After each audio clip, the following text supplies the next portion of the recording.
Il est 6 heures du mat et c'est l'heure de réveiller le BTP. Je suis Nicolas Charton et chaque semaine, je reçois celles et ceux qui font du BTP le secteur le plus riche du milieu professionnel. Et ça, c'est totalement objectif, ou presque.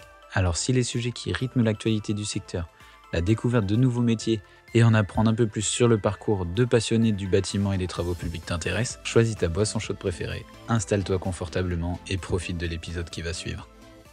Bonjour à tous, il est 6h du mat, on se retrouve dans un nouvel épisode. Encore une fois, merci à tous d'être de plus en plus nombreux à réveiller le BTP. C'est un podcast, comme vous le savez, qui est soutenu par Craft, l'appli de suivi de chantier qui a déjà remplacé WhatsApp sur plus de 230 000 chantiers en Europe. Aujourd'hui, j'ai le plaisir d'être accueilli par Éric Daniel Lacombe, co-commissaire du pavillon France de la Biennale de Venise 2025, qui va être au cœur de notre épisode. Bonjour Éric. Bonjour Nicolas, et merci.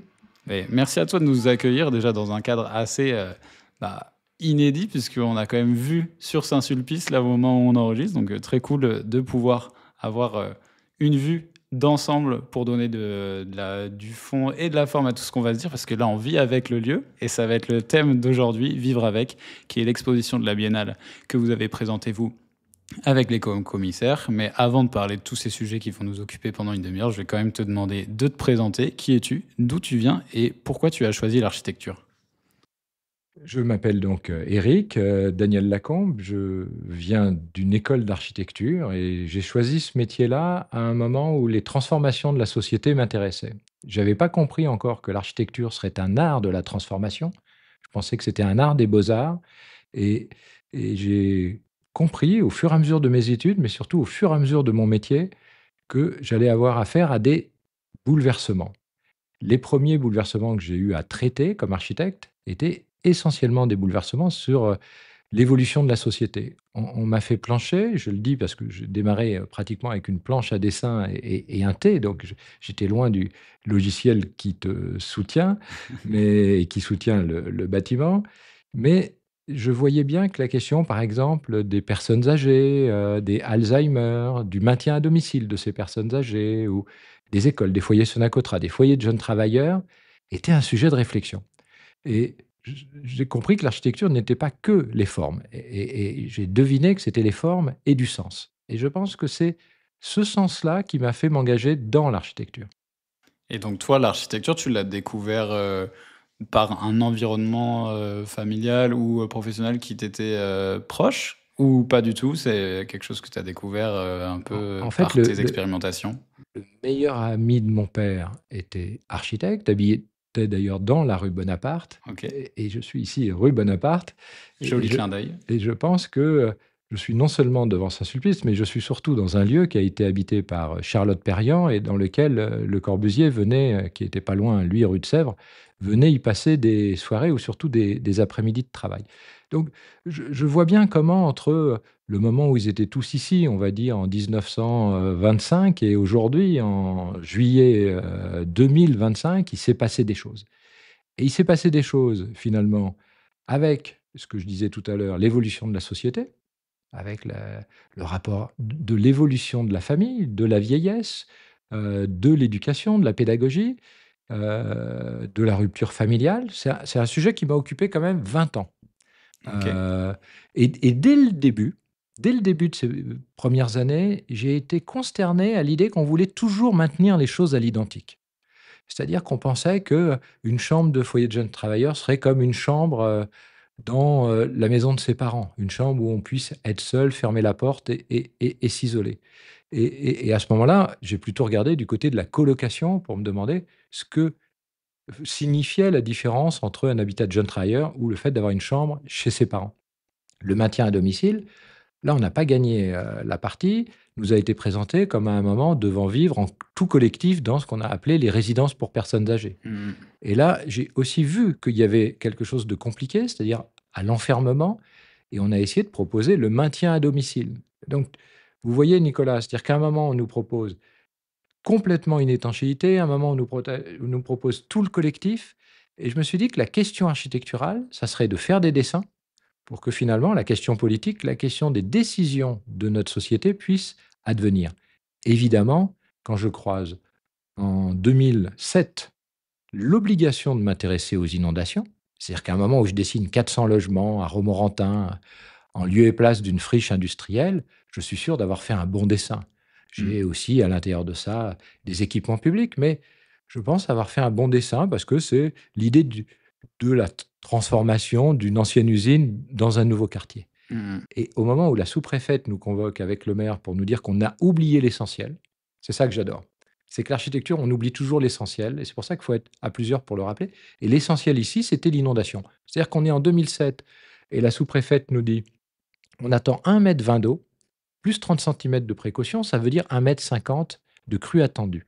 En 2007, pour préciser les choses, on est 2 ans après 2005, à savoir les inondations de la Louisiane dans ce pays qui a ravagé comme ça, entre le Mississippi et le lac Pontchartrain, Mm. la Nouvelle-Orléans. Mais non, on n'est pas encore avec la grande inondation française de la Faute-sur-Mer, qui, elle, a lieu en Exactement. 2010.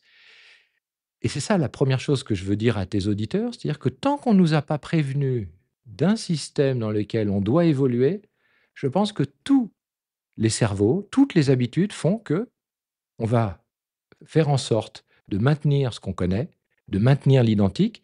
Et on le voit encore récemment, hier à l'Assemblée nationale, tout le monde était furieux que finalement, on maintienne pour les agriculteurs telle chose, pour les ZFE, les eaux à faible émission dans les centres-villes, telle autre chose. Et donc, Mm. c'est ça dont j'aimerais qu'on parle ce matin.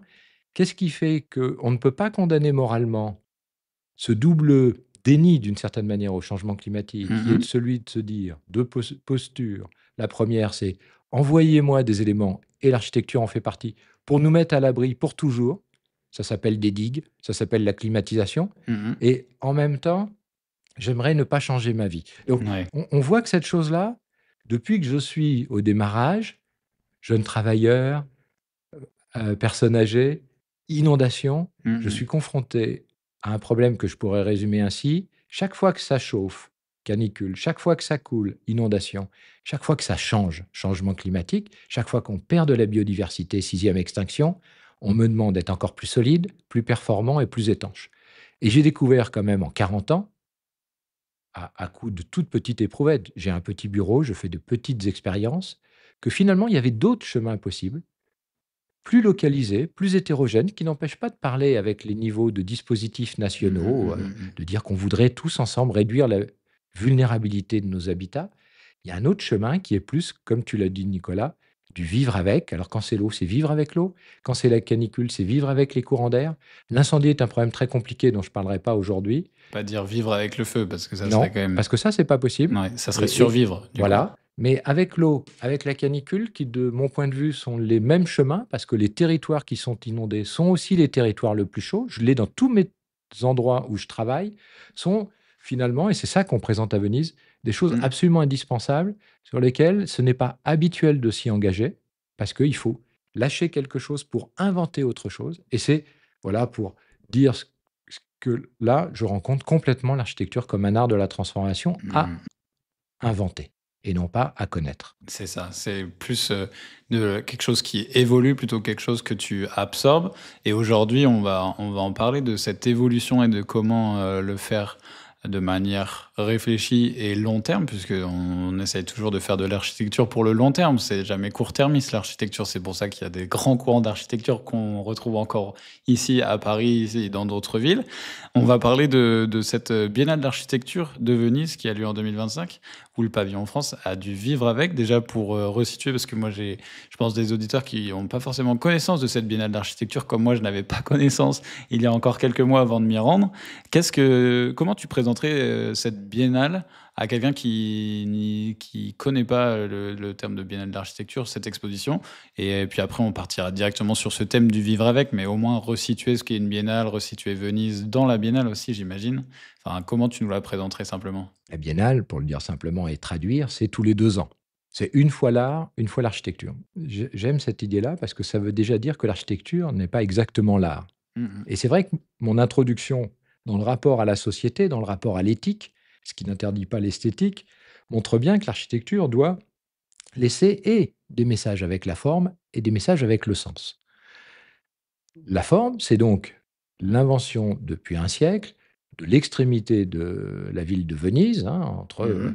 la lagune, ou plus loin le Lido, c'est-à-dire la mer Adriatique, d'un grand jardin qu'on appelle les Jardini. On va dire que l'endroit où nous sommes implantés, localisés, sont les Mhm. Jardini. Il y a un autre endroit qu'on appelle l'Arsenal, pour les gens qui nous écoutent et qui voudraient s'y rendre. Là, on est dans les Jardini. Dans les Jardini, en gros, une trentaine de pays ont chacun un pavillon. C'est-à-dire qu'il y a une représentation nationale et à la fois en coexistence mondiale, organisée sous l'égide d'un curateur qui, cette année, est Carlo Ratti, un des patrons, même le patron du laboratoire sur la ville du MIT à Boston, et qui a décidé de faire quelque chose autour de l'intelligence naturelle, l'intelligence artificielle et surtout le rapport aux gens.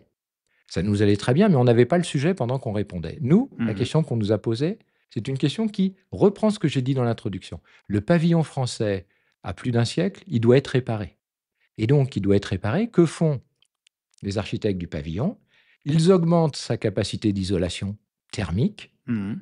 et ils augmentent la résistance des matériaux des verrières et pour finalement s'adapter au climat, vont installer la climatisation. On peut dire que c'est ce trait-là que je conteste en se disant que chaque fois qu'il fait plus chaud, on s'abrite davantage et on allume la clim. Chaque fois que on est quand même au bord de l'Aqua Alta, hein, Venise, n'oublions pas que Mhm. c'est la lagune qui déborde, que on a mis en place sur le Lido un barrage qui s'appelle Mosée et qui lui aussi est une digue qui protège la ville. Donc c'est deux formes d'étanchéité, mais ce pavillon est fermé.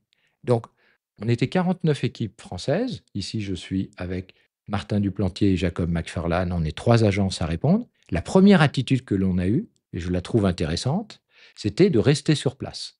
De se dire que si le pavillon était fermé parce qu'il était en train de se vouer à une étanchéité maximum, on allait fabriquer finalement une maison imaginaire comme une métaphore de l'architecture qui devait raconter le sens que l'on voulait donner. Le sens que l'on veut donner à Venise, c'est que contre l'étanchéité totale, il y a comme ça la fabrication d'un ouvert, l'idée que se mettre au plus près de la nature, c'est aussi la connaître, l'apprécier, la protéger et se mettre à l'abri grâce à elle, pour le dire autrement. Sous le soleil de la canicule, la frondaison des arbres vous offre une fraîcheur, et d'essayer de rejoindre latéralement par la pente, eh bien, un chemin complètement nouveau, inconnu à cet endroit-là, celui qui nous emmène au canal, à savoir la mer. Donc c'est une maison imaginaire qui a d'un côté un abri étanche, Ok. mais qui, comme pendant le Covid, propose une promenade à l'intérieur des arbres pour arriver jusqu'à la Alta. Évidemment, cette maison imaginaire contient 50 idées d'architecture mondiale que nous avons sélectionnées, avec de temps en temps sur la vulnérabilité de la guerre, sur la vulnérabilité des catastrophes naturelles, sur la vulnérabilité de la transformation de l'existant.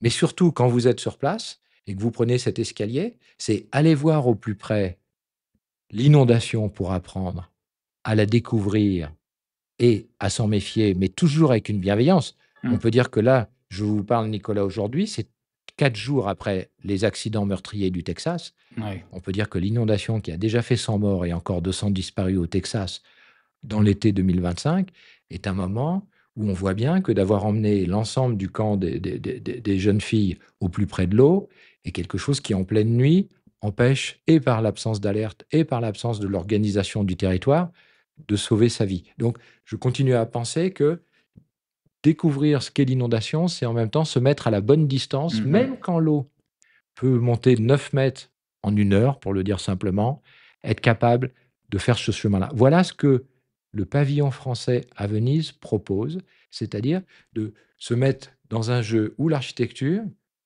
non pas vous isole de la nature, ce qui est dramatique, mais au contraire vous invite à faire avec. C'est d'ailleurs le nom que nous avons engagé Exactement. tous ensemble. Exactement, ce vivre avec, qui est aussi le vivre avec le chantier, parce que là tu vis avec l'environnement de Venise, tout ce que tu nous as évoqué là durant la présentation jusqu'à vivre avec, mais moi ce qui m'a le plus marqué, c'est le fait que vous ayez aussi accepté et pris le pari d'investir un pavillon France, comme tu dis, en chantier, mais...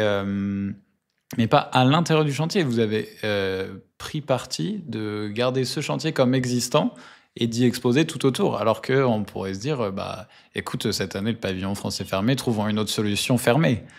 Et non, vous êtes resté sur ce chantier, vous avez investi les lieux, vous avez Absolument. ouvert une autre partie qui est, comme tu dis, vers le canal, qui n'est jamais ouvert habituellement.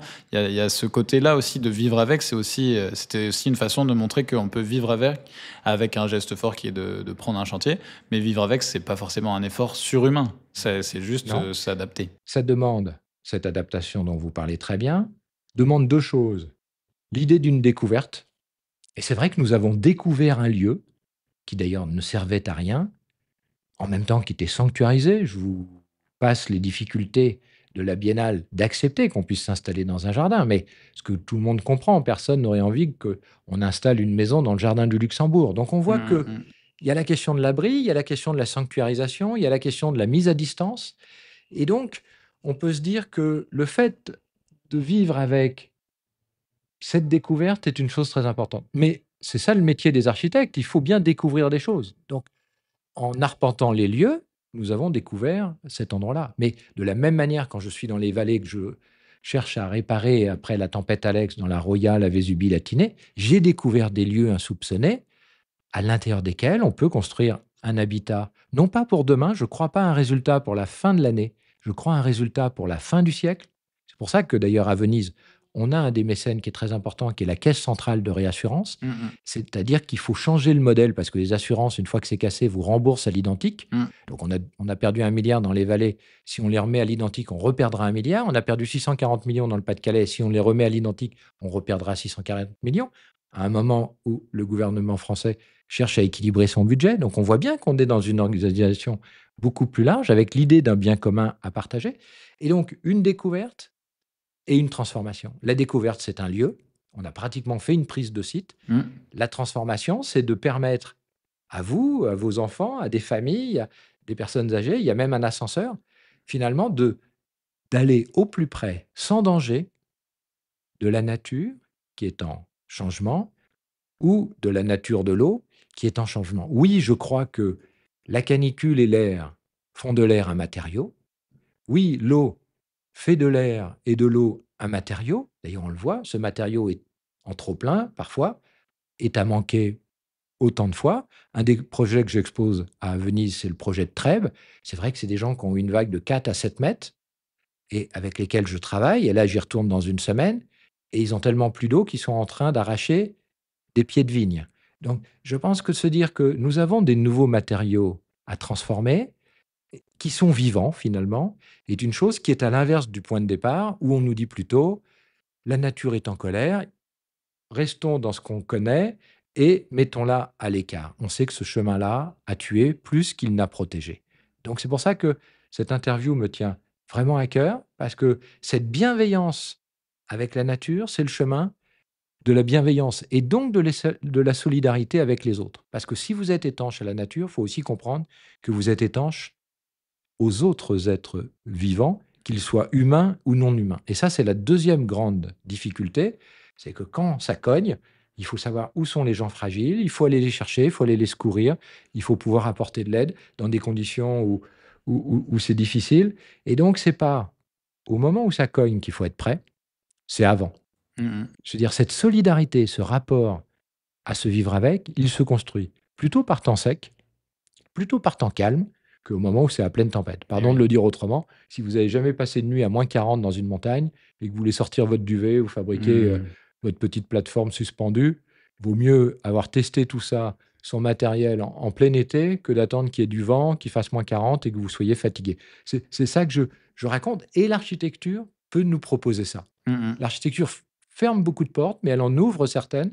Celle-ci en est une grande ouverte à Venise, à condition d'être capable de la refermer au moment où ça cogne. Exactement. C'est aussi, je trouve, le moyen et la façon de prendre acte d'un monde qui est donc incertain, fragilisé, en crise, à plein d'endroits dans le monde, mais Venise, c'est un peu le symbole aussi même de tout ça. C'est aussi le moment où vous faites passer l'architecture dans une réflexion de non plus faire avec l'existence, c'est-à-dire faire avec le fait qu'il y aura des inondations, avec le fait qu'il y aura des canicules, parce que maintenant c'est quelque chose qui est acté. Visiblement, ben, on peut plus faire machine arrière, mais on peut au moins faire que la machine avance moins vite.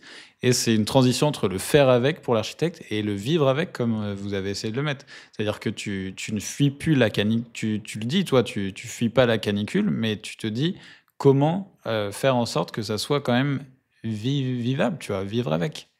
Je pense que votre question sur maintenir une habitabilité au monde, et on le voit, est possible en ce moment parce qu'on parle de 1,5 qu'on est en train de dépasser. Je veux dire du réchauffement mondial si je prends les chiffres du GIEC. Je pense que la question scientifique est très importante. Je pense que le ministre Christophe Béchu nous a bien expliqué qu'un réchauffement du monde à 3 degrés veut dire un réchauffement de la France à 4 degrés. On le voit avec les canicules que nous venons de vivre. Le continent européen n'a rien à envier de ce point de vue-là en difficulté avec les pays auxquels on fait toujours référence, le Bangladesh ou les grands déserts. Donc ça aura une limite, c'est-à-dire qu'à un moment, il y aura des températures, il faut le dire, qui seront réellement invivables. Il y aura des territoires qui sont réellement inhabitables en termes d'inondation. Je reviens sur le Texas. Donc notre métier est assez simple.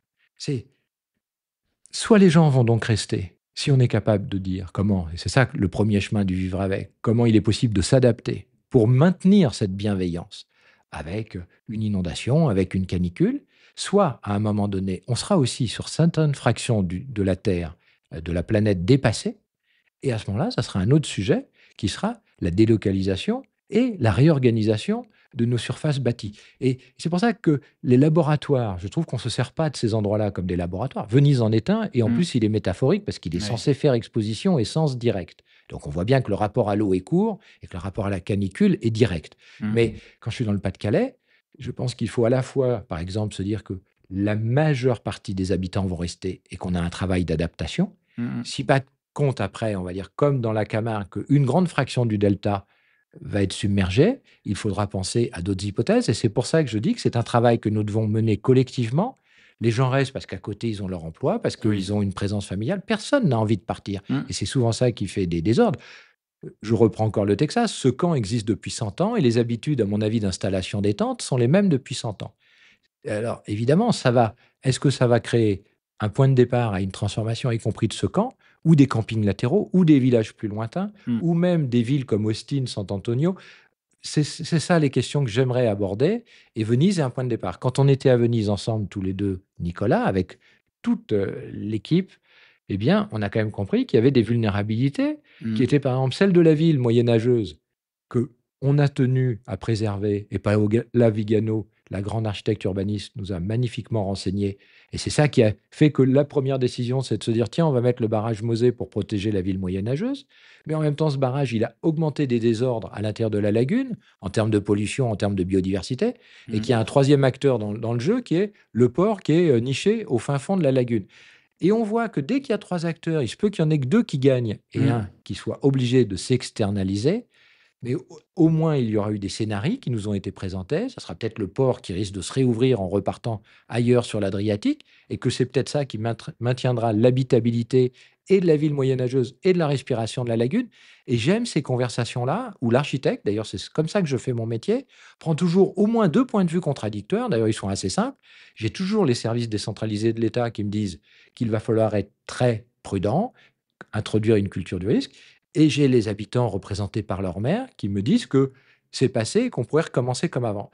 Je ne me moque pas en disant ça, j'ai des points de vue qui font que c'est le début de l'architecture, parce que ni le dessin du premier point de vue, ni le dessin du second point de vue ne sont réalisables.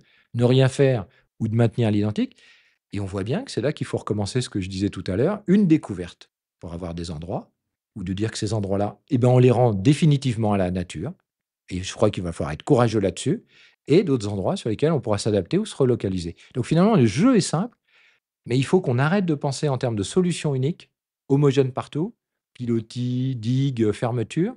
Et je reviens à l'idée que un jeu entre ce que j'appelle des abris ouverts, un jeu de position du curseur où l'architecte dessine des hypothèses et où ceux qui finalement ont été élus, c'est-à-dire ceux qui sont amenés à la politique du côté national ou du côté local, se disent que à l'intérieur de ça, à tel endroit, et ça ne sera pas pareil à un autre endroit, c'est plutôt cette hypothèse-là qu'on va tester, et cette hypothèse-là qu'on va vivre, et que peut-être que dans 20 ans, c'est le début d'un chemin qui bifurquera et qu'on en trouvera un deuxième exactement comme une promenade en montagne ou comme une descente à Venise vers la lagune. Oui, c'est tout un chemin que tu crées avec différents acteurs, mais l'architecte a quand même un rôle prépondérant. Est-ce que tu penses qu'il y a une posture qui évolue aussi dans le métier d'architecte? Toi, tu as l'air de l'avoir bien pris en compte en te spécialisant quand même sur des environnements où il y a du risque, où il y a ces inondations, où il y a tous ces problèmes liés à l'environnement. Tu as dit le Pas-de-Calais, les inondations du Pas-de-Calais, les inondations à Romorantin. Tu es présent aussi dans l'Aude, il me semble, sur ces sujets-là. Tout à Est-ce que fait. tu penses que le métier d'architecte est aussi en train d'évoluer sur ce pan-là et n'est plus juste un moyen, mais il devient aussi un outil politique, tu vois, de repenser ces chemins que tu présentes, repenser les relations aussi entre les acteurs, parce que tu dis que tu fais un peu l'intermédiaire aussi entre ces différentes factions. Est-ce que tu trouves que le métier d'architecte se décloisonne du coup par ce biais-là? Est-ce que tu trouves que vous ouvrez Alors plus à la discussion? j'aimerais Nicolas. T'aimerais? Je suis 40 ans. Je suis professeur depuis 40 ans, Ok. 20 ans à Val-de-Seine et 20 ans à la Villette. Donc j'ai quand même Ouais. je suis fonctionnaire aussi du ministère de la Culture, donc j'ai quand même donné un sacré nombre Hmm. d'heures à la pédagogie, à l'enseignement et aux étudiants en architecture. Ce dont vous parlez, j'appelle ça la maïotique. Ok. C'est-à-dire se dire que vous prenez le meilleur de chacune des postures pour en inventer Mhm. d'autres, c'est typiquement ce qu'on appelle de la maïotique, on pourrait dire de la conversation. C'est très compliqué, effectivement, Ouais. d'apprendre la conversation à des architectes parce que à l'intérieur de l'école, c'est compliqué de se dire que la situation toute naïve que je raconte entre un préfet et un maire qui ne sont pas d'accord, c'est compliqué à importer dans une école Hmm. et c'est plus douloureux mais plus facile à comprendre en externalisation. Donc ça fait longtemps que je réfléchis à la maïotique, c'est pratiquement impossible à enseigner. Donc, Ok. donc ça veut peut-être dire qu'il y a d'autres fabrications de cursus pédagogiques après l'école pour se dire que cette maïotique pourrait être, je sais pas quoi, l'occasion d'un an d'exercice, mais spécifique là-dessus. Ça, c'est la première chose. La deuxième chose, c'est qu'il faut être aussi capable d'évaluer assez scientifiquement cette démarche de repérer des choses qui sont contradictoires entre elles. Pour donner un autre exemple, quand je dessine, je suis en train de livrer une école sur laquelle j'ai énormément travaillé sur la canicule, eh bien, on n'appelle plus ça des espaces de cours de récréation, j'appelle ça, par exemple, c'est ça ma transformation, des espaces de jeux surveillés. Parce que je sais quand même que la société fonctionne comme ça, que s'il n'y a pas de surveillance, il n'y a pas de jeu possible, parce qu'autrement, il y aurait des exagérations de certains enfants sur d'autres enfants, ou on n'a pas le droit dans notre société de perdre des enfants parce qu'ils auraient fugué, Et oui. et qu'en même temps, s'il y a trop de surveillance, il n'y a plus de jeu possible. Hmm.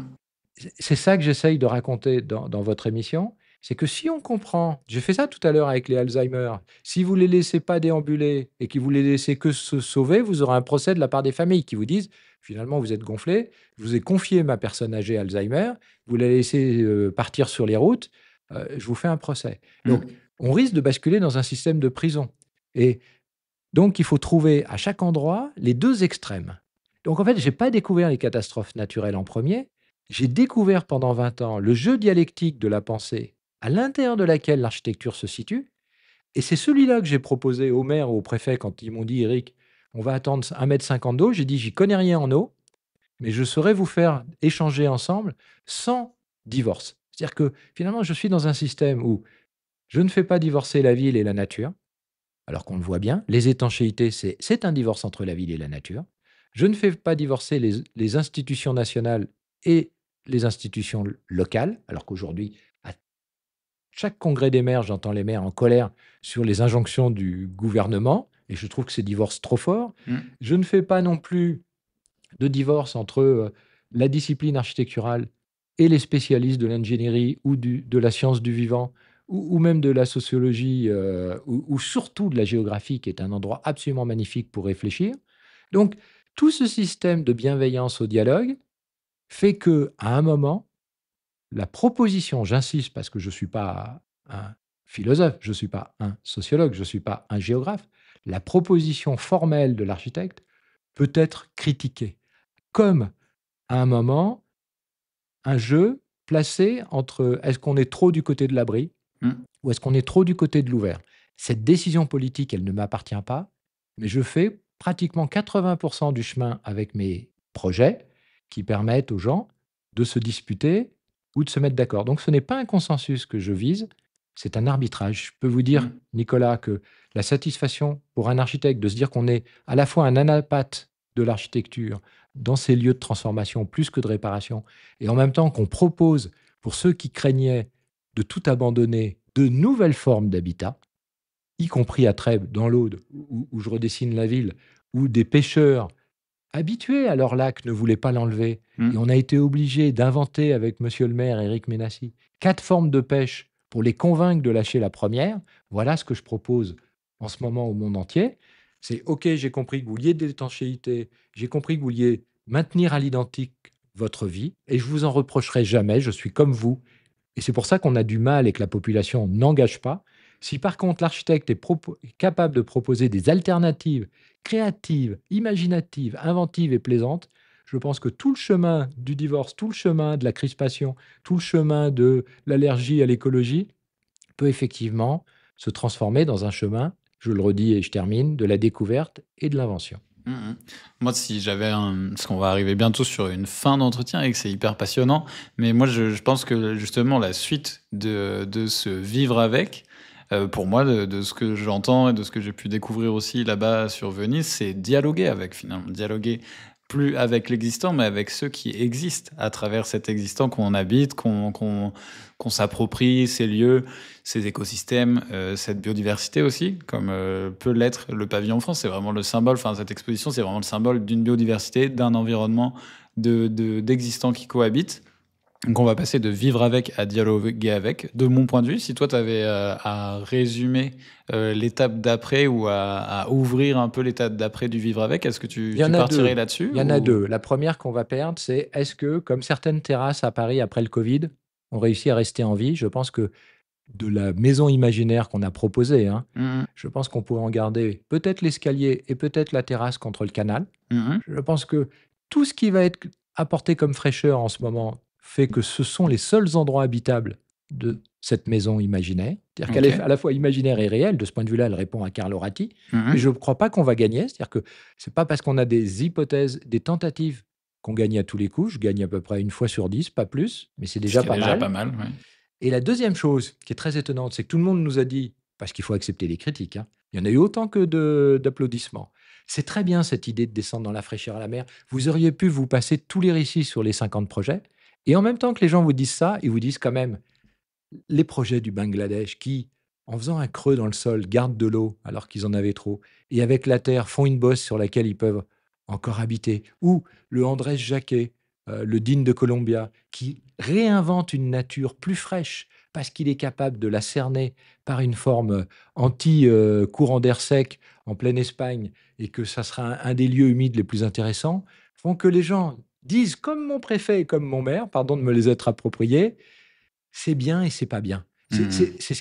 C'est ça qu'il faut être capable quand vous faites de l'architecture, c'est qu'on vous dise tout le temps, c'est bien et c'est pas bien. Et moi, c'est ça que je cherche, pas qu'on me dise que c'est bien, pas qu'on me dise que c'est pas bien, mais dès que j'entends quelqu'un qui me dit c'est ça et c'est ça, à ce moment-là, je me dis, et c'est ça, je réponds à votre question, Nicolas, je me dis que là, ça sera donc une architecture qui a proposé une forme, le Mhm. prolongement de l'échafaudage actuel du chantier jusqu'à l'eau, un sens, celui de se dire que, eh bien, face à l'abri, on peut aussi concevoir l'ouvert, et une maïotique, c'est-à-dire le début d'un dialogue. Et je suis certain que le dialogue ne va pas s'arrêter d'aussitôt.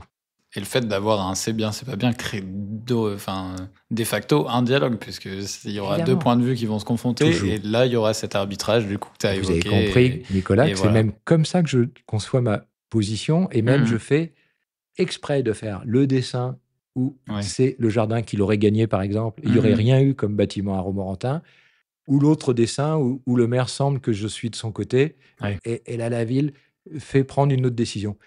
Quand je fais les deux dessins, finalement, la préfète accepte qu'on construise un peu d'architecture, mais Mhm. qu'on laisse 80% du territoire des 7 hectares à la nature. Et quand l'inondation est quand même arrivée en 2016, c'est les 80% réservés à elle, à l'inondation, je préfère dire à la rivière Mhm. comme à un affluent, qui fait que ça n'a pas cassé, qui fait qu'on n'a pas eu de dégâts. Il y a eu 900 millions de dégâts dans le reste du département, et que ça a proposé un chemin où la préfète s'est dit qu'elle avait raison, où le Ouais. maire s'est dit qu'il avait raison d'avoir emmené sa ville quand même un peu plus loin, et 80% pour la nature, ça faisait quand même 20% pour l'architecture, ce qui fait qu'on a fait des lieux où 20% de l'architecture ont permis à ces gens de se confronter à une inondation sans risque. Et je pense que c'est ça le message que j'aimerais laisser chez vous, Ouais. Nicolas. Cette idée qu'il faut, un, arbitrer, et deux, et c'est ça l'architecture, maintenant je passe au réel, tester. Parce Ouais. que comme pasteur, le hasard ne sert que les esprits préparés. Donc voilà le chemin de l'adaptation, c'est de se Ouais. préparer à rencontrer des choses. Mhm. Comme on n'apprend pas à nager dans le grand bain, mais le petit, le moyen, et puis un jour le grand bain, et Exactement. après les vagues de l'Atlantique. Mais c'est pas en jetant un enfant de 5 ans dans les vagues de 3 mètres de Biarritz qu'on lui apprend à nager. C'est ça que Venise raconte aussi. Bah écoute, c'est une super, super conclusion à cet échange. On a pu en plus avoir cette conclusion avec un vivre avec l'environnement urbain, puisqu'il y avait énormément de bruit autour. J'espère que ça gênera pas trop le message, ça viendra pas trop flouer le message, mais en tout cas, bah c'est ça aussi l'adaptation. C'est que Et tu vois, pour le c'est bruit, on peut se dire qu'à un moment, j'avais même proposé qu'on entende les bruits du chantier, la poussière du ouais. chantier. N'oublions pas que quelqu'un comme John Cage, à l'époque, ou quand même la pensée de l'œuvre ouverte, il y avait quand même Umberto Eco qui écrivait l'œuvre ouverte. Moi, j'ai écrit une thèse qui s'appelait L'ouvert à l'œuvre. Il laissait la porte du concert ouverte, parce qu'on pouvait être à la fois dans une invention musicale et à la fois se dire qu'on entendait le bruit de New York. Et ça, je crois qu'effectivement, ce moment de son nous a gênés, mais il ne nous a pas empêchés De d'habiter dialoguer. tous les deux. Exactement, Voilà, c'est exactement. exactement ça. Merci C'est d'avoir ça. parlé de ça, parce que le volume sonore est aussi une chose très importante Mhm.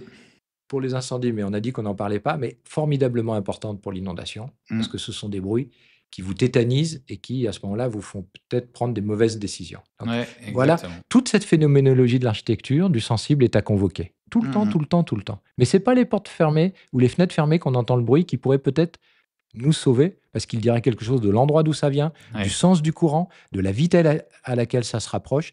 Voilà ce que ne permet plus l'architecture étanche complètement. Voilà, évidemment, un peu de gêne sur 20 minutes ou 30 Exactement. minutes, mais beaucoup de plaisir à discuter avec vous, Nicolas, et peut-être une Exactement. vraie piste pour l'architecture. Merci Exactement. beaucoup. Merci à toi, Eric. D'ailleurs, si tu avais des pistes pour nous, pour les auditeurs et pour moi aussi, pour réveiller le BTP sur des sujets qui sont passionnants comme l'architecture et le vivre avec, est-ce que tu aurais une personne que tu aimerais entendre avec moi, que je pourrais aller Il y en a aussi deux. Je pense que Michel Lussot, qui s'est battu à Lyon pour inventer l'école urbaine de Lyon et qui a réellement changé la position à l'école normale supérieure de toute une série d'étudiants, vient d'écrire un livre au seuil qui s'appelle Cohabitons, à partir des propos du care, c'est-à-dire du prendre soin.